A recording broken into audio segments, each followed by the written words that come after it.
Terima kasih atas seizin saudaraku Sodik. Bismillahirrahmanirrahim. Assalamualaikum warahmatullahi wabarakatuh.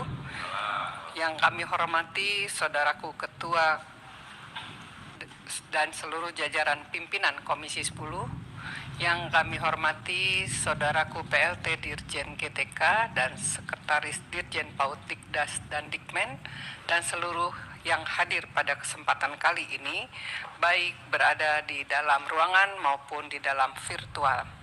Saudaraku yang berbahagia, kita sudah mendapatkan masukan yang sangat dalam dari teman-teman kami, dan saya juga ingin ikut menyampaikan.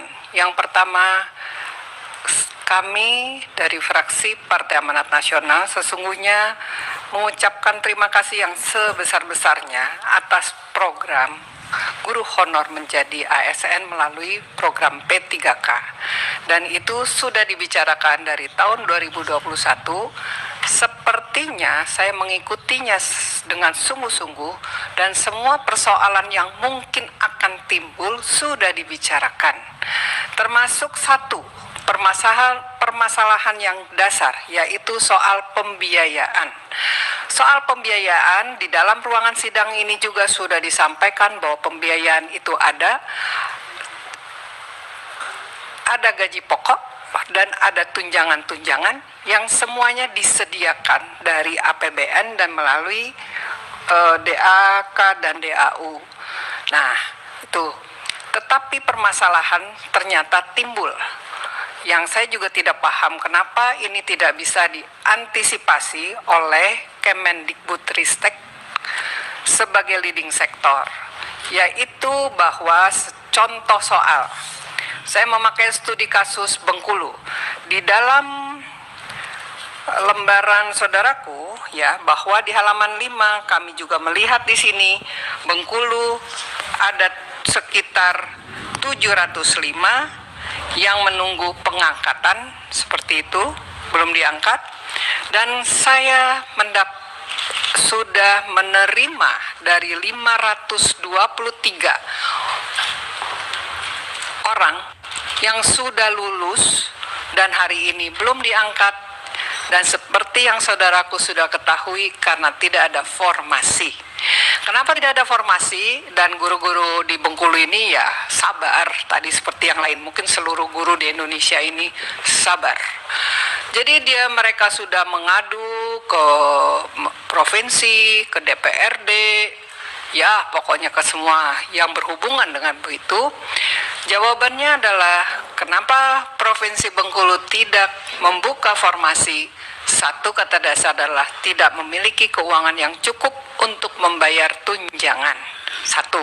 Yang kedua, bahwa ternyata persentase untuk membayar gaji pegawai sudah melebihi, sehingga untuk membayar gaji honor ini tidak kalau dia mengangkat, maka itu akan menabrak undang-undang.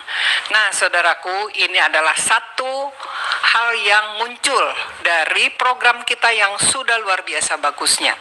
Jadi mohon ke depan, seperti tadi saya mengutip kata saudara teman saya, bos dari BTS, yaitu bos saudaraku Nur, bahwa please deh, tolong dikunci uang yang untuk gaji itu, kalau diberikan itu, bahwa itu harus jelas peruntukannya, bahwa ini adalah untuk gaji guru, karena kami udah ngelihat bahwa itu tuh nggak ada, sehingga pemerintah bisa memakai di sana, pemerintah daerah memakai untuk yang lain. Jadi kalau itu tidak dipakai untuk gaji guru, ya silakan balikan. Demikian juga dengan tunjangan-tunjangan. Dimohon kiranya saudaraku PLT Dirjen mudah-mudahan cepat menjadi Dirjen. Jadi apa yang dikhawatirkan oleh saudara saya Ferdi tidak terjadi, bahwa itu soal uang, pastikan bahwa memang ada dan sudah tersedia. Jadi tidak ada lagi dari pemerintah daerah mengatakan kami tidak buka formasi karena keuangan kami tidak mencukupi. Satu permasalahan. Yang kedua, saudaraku, kita ini membuka tes saya melihat dari halaman 4 proposal saudaraku. Hasil seleksi guru ASN PPK tahun 2021 ada 925 pelamar, 925.637, kemudian guru lulus sekian, gitu ya. Pertanyaannya saya, apakah, ini saya belum begitu ngeh, apakah setiap guru itu boleh ngelamar, setelah itu baru dipikirkan formasinya? Apa dibalik? Formasinya sudah ada, baru nanti dibuka, kalau mau melamar, ini adalah yang dimungkinkan. Itu, karena kalau seperti itu, tidak ada lagi kata bahwa ada guru lulus namun tidak dapat formasi seperti itu. Saudaraku, yang ketiga, saya ingin mengambil contoh kasus lagi. Kita dalam proposal, dalam rapat dengar pendapat Komisi 10 pada tahun 2021, di sini disampaikan bahwa jumlah guru seharusnya di sekolah negeri itu ada 2,2 juta, PNS-nya 1,1 juta termasuk guru honorer 742.000 dan sebagainya, dan kita kekurangan guru. Kalau pakai program 1 juta aja, kan tadi juga disampaikan sama teman saya bahwa semua terserap aja belum mencukupi. Nah, apakah tidak beranjak dari data seperti ini sehingga yang kita permasalahkan sekarang ini tidak akan terjadi? Setiap yang lulus pasti ada penempatannya. Kecuali tadi saudaraku PLT Dirjen juga mengatakan bahwa mungkin ya tidak ada pemerataan guru yang dibutuhkan. Mungkin tadi misalnya Brebes kebutuhannya ternyata cuma sekian, kemudian di daerah lain membutuhkan sehingga harusnya ada transfer guru dan sebagainya, seperti itu. Tapi kalau di Provinsi Bengkulu kami masih kekurangan guru. Jadi nggak ada penolakan untuk tidak menyerap guru-guru yang lulus dari P3K. Nah, terakhir saya ingin mengucapkan terima kasih karena apa yang sudah dijanjikan oleh saudaraku Menteri di dalam rapat dengan kami, yaitu waktu memulai program P3K untuk menjadi ASN, dengan mengatakan bahwa terkait proses seleksi guru honor menjadi ASN P3K di tahun 2021 dan akan ada beberapa tahap, dan bahwa dijanjikan soalnya itu sesuai dengan mata pelajaran, bahkan dijanjikan juga bahwa ada pelatihan untuk menjawab dan sebagainya, dan itu di Bengkulu terrealisasi. Jadi kami mengucapkan apresiasi. Sudah lulus, nah sekarang pikirkan lagi bagaimana menyerap sehingga apa yang dikatakan menangis itu ubah menjadi senyuman.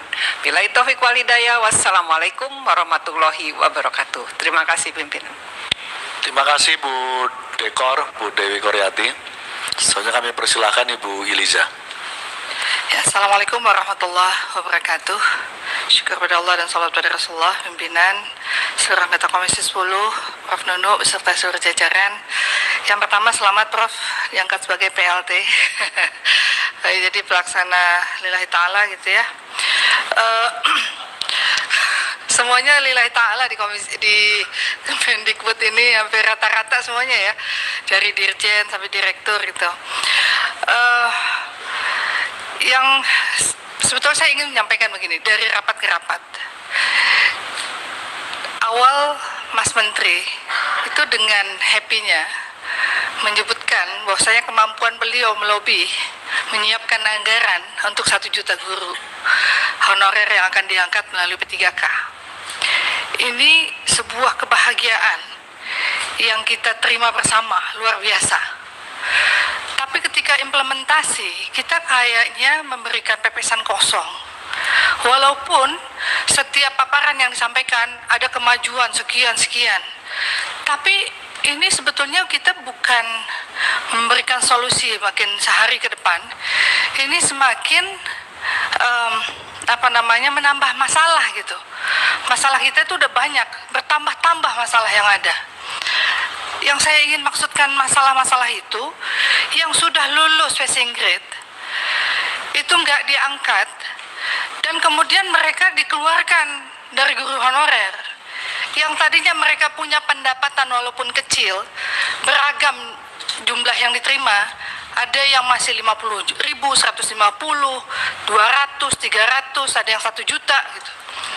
Tapi kemudian mereka kehilangan pendapatan karena menunggu pengangkatan.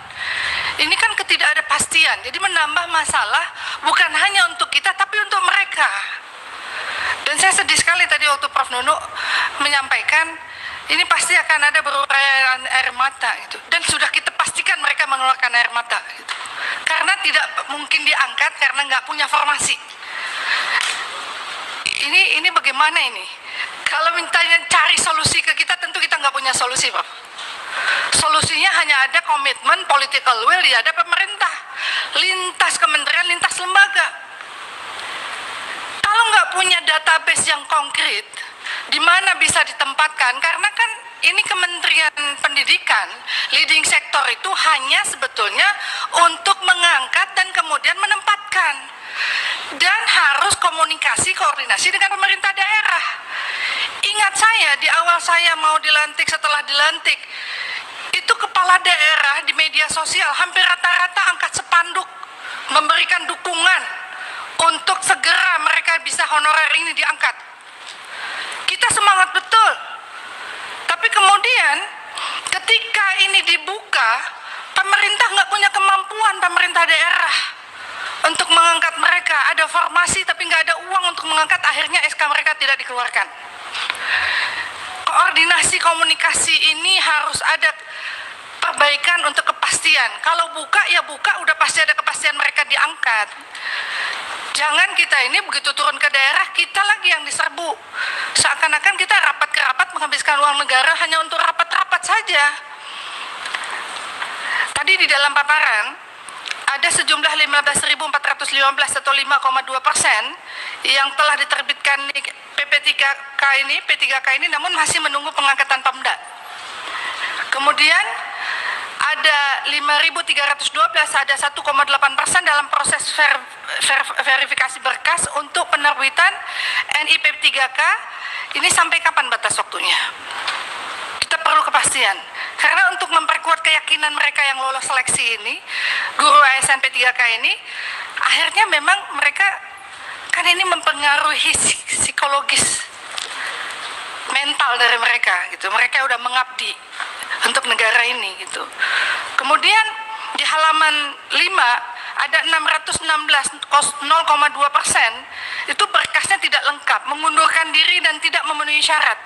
Kalimat tidak memenuhi syarat mohon diberikan penjelasan, yang seharusnya sudah dikawal sejak verifikasi terhadap calon. Tapi mengapa setelah lulus menunggu pengangkatan oleh pemerintah daerah baru terungkap syaratnya belum terpenuhi?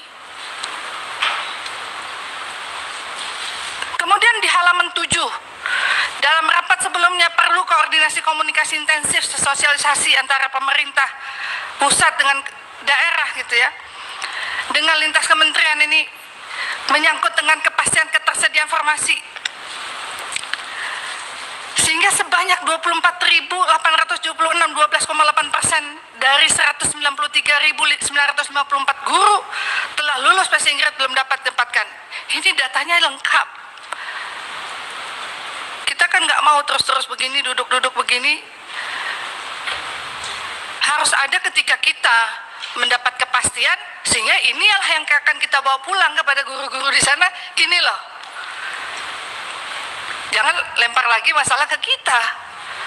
Kemudian keluar lagi Permenpan RB nomor 20 tahun 2022 untuk memenuhi kebutuhan dan mendorong peningkatan profesionalisme guru di satuan pendidikan yang diselenggarakan oleh instansi daerah, perlu mengatur pengadaan pegawai pemerintah dengan perjanjian kerja untuk jabatan fungsional guru pada instansi daerah tahun 2022 secara nasional, akan tetapi ada ambiguitas yang terjadi.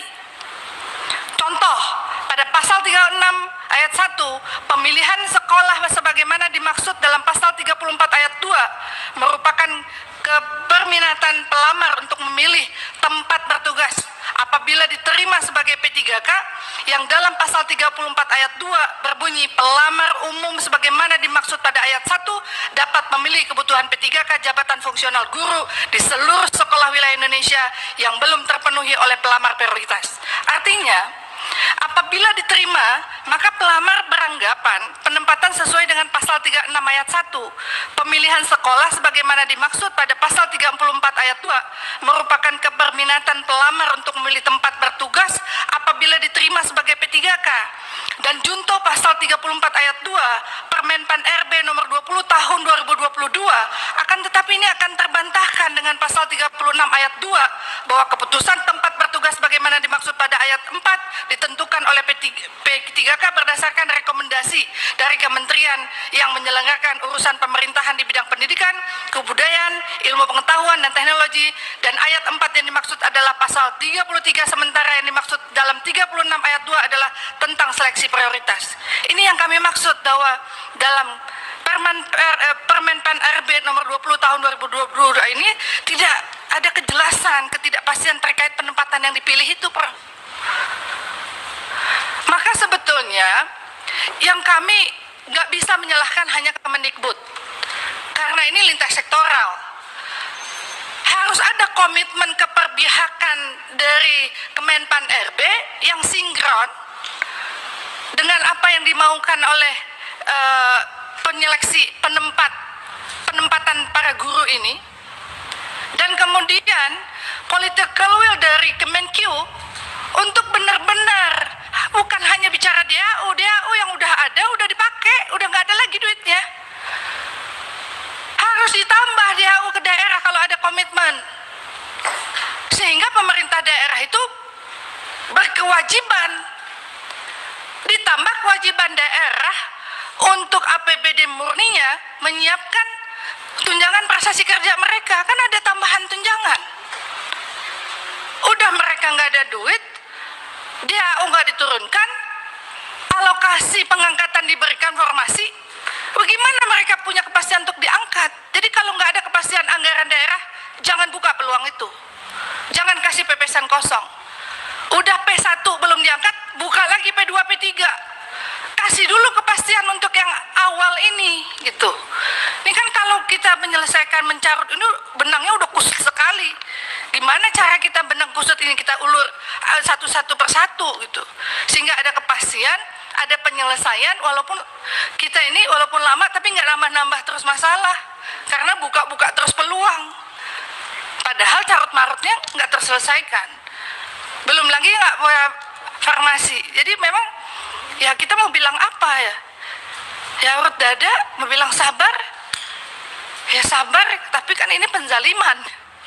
Ini kezaliman, ini penzaliman untuk kemaslahatan. Kasih buka tapi nggak ada formasi, dan udah dipastikan mereka akan menangis. Ini astagfirullahaladzim wa atubu ilaih. Mudah-mudahan ada solusi yang Allah berikan.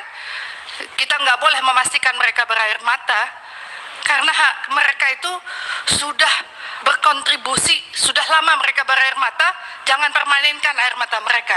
Mungkin itu, terima kasih. Assalamualaikum warahmatullahi wabarakatuh. Waalaikumsalam. Terima kasih Bu Iliza.